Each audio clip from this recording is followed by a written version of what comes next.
trust them. I've trusted them with my life. I don't know if I would be here today without all of their help and their support. They were out of this world fabulous. They treated me like I was a guest more than a patient. The caregivers really are the true rock stars, aren't they? Every patient deserves and should have the care that I'm getting at Summa. I'm cancer-free because of them. With every patient, every day, Summa Health delivers personal, life-changing care.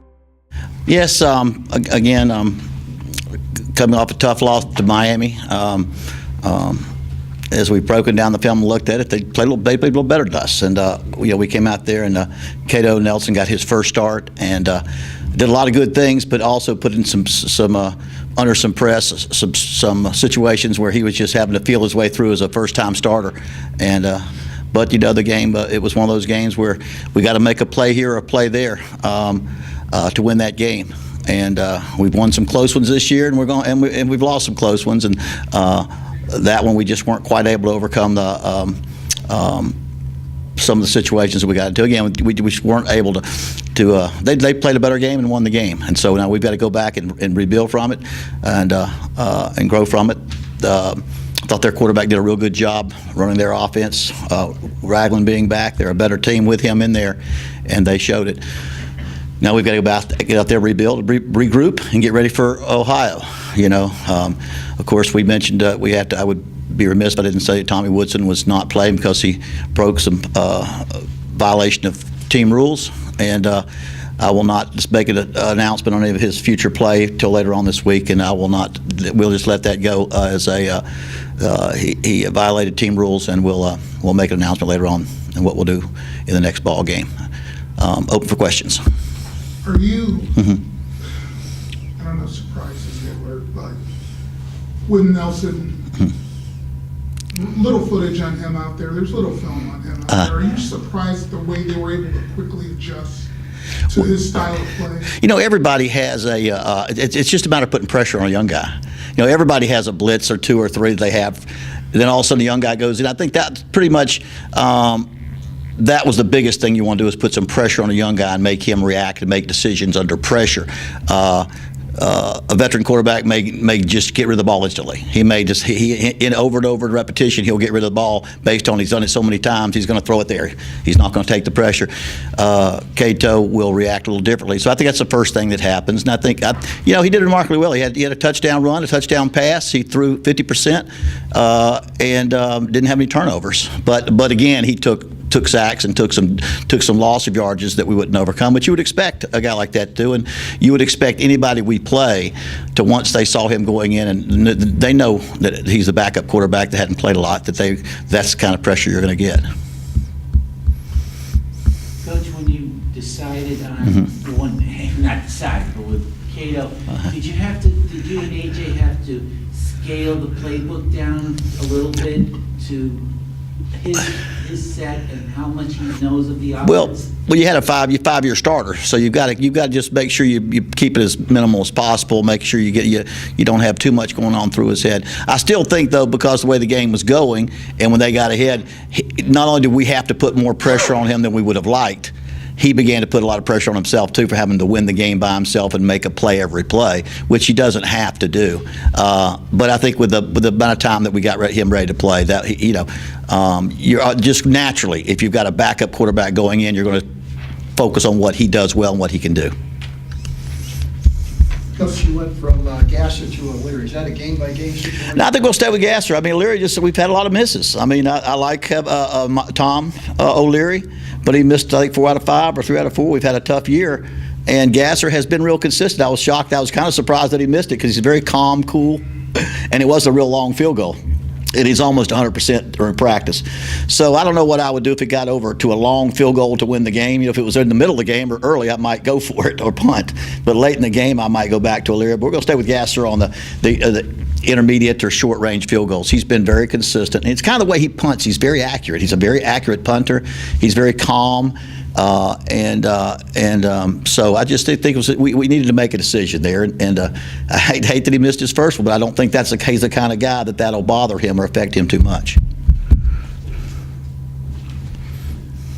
Without giving away any secrets. Was Cato able to audible and change plays and things like that? He has, he's a redshirt freshman. He knows a lot of our system. He's able to do most of the things that we want to do. But yeah, I think because he can audible and do things. We just limit a lot of the stuff we want him to do. And I think it's important that if we can, is kind of work the game plan around him, but you don't want him having to do all that too much. The biggest thing we've got to do is run. And we talked to you, George, you mentioned we've got to run the ball better, because it takes the pressure off our quarterback, and we're not running the ball well enough. We thought Deltron Sands, after the way he finished the game before, would be the answer after we lost Marcus Ball. We've got two solid backs, but we thought Deltron had something special, and he broke his leg, third play of the game, broke his fibula, so he's out for the year. But we've got two dependable backs. Manny Morgan seems to be the guy that just plays with a lot of poise out there. But we got to do a better job running the football to keep us from having to depend on a quarterback. Now you got a redshirt freshman especially. And just like on defense, I think the two things that we need to really work hard on, and Ohio's going to be a team to really challenge in those regards, is run the ball better and stop the run, are the things that we've got to be able to do better. How much practice time did Cato have last week? He had a couple of days. We had a couple of days where we had made a decision, and we had a couple of days in where he got the reps. Now, he was always getting most of the second team reps. Robbie Kelly gets some of those too, which is our normal way of working things. A lot of one, some two, a little three. And so for a couple of days we got him a lot of reps. But Cato's looked forward to playing football, and he's looked forward to an opportunity to play. So he's real excited about playing. He just wants to. We need to make sure we get him ready for the games. He seems a lot more comfortable throwing the ball. I mean, some of those were lasers the other night. Well, there's no doubt, that natural ability to throw the football. He's got it. He's the guy on our team with probably the best arm and all the just to spin the football. He can spin it. But you got like Tommy Woodson, who knows how to get rid of the ball, how quick to get rid of the ball, what to do, what not to do. Like I say, I was very pleased that Cato did not have any turnovers, did not throw any interceptions out there. But he really is. He's a guy that can run fairly well, but he's a pocket quarterback that can run, not a runner that can throw. And he wants to sit in that pocket and throw that football. But he also is a guy that wants to make every play. And the first thing you learn when you start playing a lot of college football, the defense does figure, and they win every now and then, and you got to let the play go and get to the next play.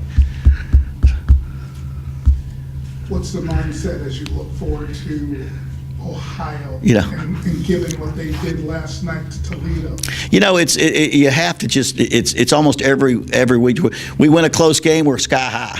For a couple of days, you're sky high. It's been back and forth. You lose a game, and all of a sudden you're down the dumps. Golly. And it takes a couple of days. We're only 2 days away from our loss. And so you kind of get your kids now we're starting to get on the field today. They were off yesterday. They're on the field today. They're now starting to get pumped up. But the greatest thing that these guys got going for them is the incentive, the motivation. The motivation to know that you go out there and you can, in this game against Ohio, it carries a lot of weight in this game. It's a head-to-head with the leader in the division. If you go back and win that game, you can put yourself right on top. So you don't want to put too much, but there's plenty on the game. Obviously every goal that you've got is out there. And they played so well. And it's funny because you go out there and you look the way Western Michigan played offensively the week before we played them, and you say, well, gosh, how were they at 71 points? How are you going to play against that? And they got a touchdown and 2 field goals on that day. So then you go out there and you play so well against Troy State, and you lose, and you feel like you're down the dumps. Next week they go into Baton Rouge and beat Baton Rouge. So I was very impressed with Ohio last night. They played a great football game. They're an outstanding football team. It's clearly the best Ohio team that since I've been in the conference, because they're very good on both sides of the ball, and their quarterback Rourke makes them a little bit more something special. He presents a set of unique challenges. Yeah, we recruited him. He came to a visit. We really liked him, and then he visited Ohio and chose to go to Ohio. But we knew he was an outstanding player. He's I don't want to talk about him because I don't know as much as they do. But he's a gamer that has great running ability and throwing ability, and he loves the game of football. I know that much because we recruited him. When it comes to rushing, when you watch the game like last night, it's like, well, gee, why can't they stop that? It looks pretty simple what they're doing a lot of times. But they're just Ohio. But they're 35 rushing TDs. I mean, they're just really good at it. Yeah, they're Frank Solich. It reminds me of Eric Crouch and Frank Solich. When I first left Auburn and went to broadcasting, he was still at Nebraska, and he had Eric Crouch as the quarterback, real smart, was just kind of ran in through, but was a leader, and he just reminds me he's running some of that same stuff that he ran out there. That's what he's going to run the football, and he's got a quarterback now that can run that option and run it well. And you better stop him. If you're going to stop that team, you better stop that quarterback from making yards. Because although they had about a 65-yard run, he had a couple 30-yard runs and some huge plays in there. But it just reminds me of of what Frank has done in the past. When he can get a quarterback that can run it, it reminds me of those days and his final days at. Especially, I know I did the national championship game when he was playing Miami at Nebraska, and he was undefeated that year. But he knows how to run the football. For those of us who remember his days as an offensive coordinator at Nebraska. It looked like, of course, they blitzed Cato all the time, or a lot of it. When they didn't blitz and he had time, he was really good. I think the thing that hurts, that we have to be challenged by, our receivers have to be challenged. I think where Miami did the great job of us is they played press man on all our receivers, and there was no quick throws. And so now we've got to do a better job of getting people open. I'm sure Ohio will want to do some of that too. But I thought the biggest thing that Miami did was challenge our receivers, and we have to challenge our receivers to do a better job of getting open when they get man coverage. And I thought that's where they did a real good job against us. There weren't a whole lot of quick throws, and so it's not just the blitzing and coming after the quarterback. We can have a play called to get the ball thrown real quick, but you have somebody that gets open real quick, And so that's the key. We've got to make sure we have all those things worked out and gone through. Coach, late in the first half, you went on 4th and 2. Mm-hmm. How tough a decision was it? It was tough. I got about 15, 20 seconds to make it, and I thought about it. A minute and 15 seconds maybe, and we had a chance to go into the game. And you said, you know what? I guess normally I'd just punt and get out of the situation, but I thought we needed to make a statement and go out there and see if we can get one. It looked like to me that the worst we could be with they would get a field goal, and we're down 3, and that wasn't going to be the final outcome of the game. But with the 4th and 2, and I felt like there might be something we could do. That was one where all of our players got stuffed, all of our receivers got stuffed, and none of them got open that play. And he threw it, and we didn't have a guy open. But it was the decision I wanted to make. But I thought about it. Just because I usually don't want to. There's an old saying that don't end the game at the end of the half. Don't the last 2 minutes of the first half, the last 2 minutes of the game. Make sure you manage that very, very well. And but I think I knew there would be a calculated risk that we were going to have 3 or 7, or they were going to have 3. I thought not 7. Can you comment on Kyron Brown was pretty much matched up with Gardner the whole day. He got beat the one time. Mm-hmm. But other than that, he had 4 pass breakups. It became, as I've watched back at the video, it became a real story within the story, because I thought he did a great job on a great receiver. It was obviously they were going to throw it to him, and they did it. They do it every time, and all but the one big time that he made he had a pass interference thing, but he played him man for man and did a great job. And then the one play that he got beat on just got beat. And if you watch the play, he tried to push him at the line of scrimmage and he missed him. And he got beat from the first get-go. That guy, he was going to score from the very time he got off the ball because his mistake was not in coverage. It was in the way he got off the release. And but I thought Kyron did an outstanding job. And I thought last week when I came in here, when somebody asked me what type of things we might try to do, I think Kyron Brown was going to be a big factor in that. We gave up 2 deep balls. They're really fades, 30-yard in. Both cornerbacks played well, but gave up the same type of route. Now they did not give up that type of route. When you think about the difference in the game from the way things happened, we hit 3 deep balls against Buffalo, and I don't think Miami gave up 1. They didn't give up anything. And the big play that really gave up, that we had I think it was 10-7 in the 4th quarter, and Austin Wolf gets behind him, and we hit him on a deep ball that would have been around the 30-yard line on their side of the ball, and he usually makes that catch, and he caught it and dropped it when he hit the ground, lost control of the ball.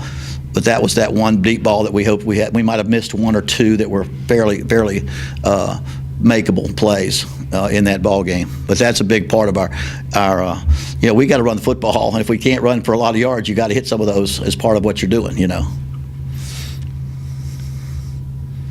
Now, Cato will add a running feature to your offense too. That you may know what you're doing, and you may know you're running it or not know you're running it, but he's going to always be a possibility that he takes off and makes a play.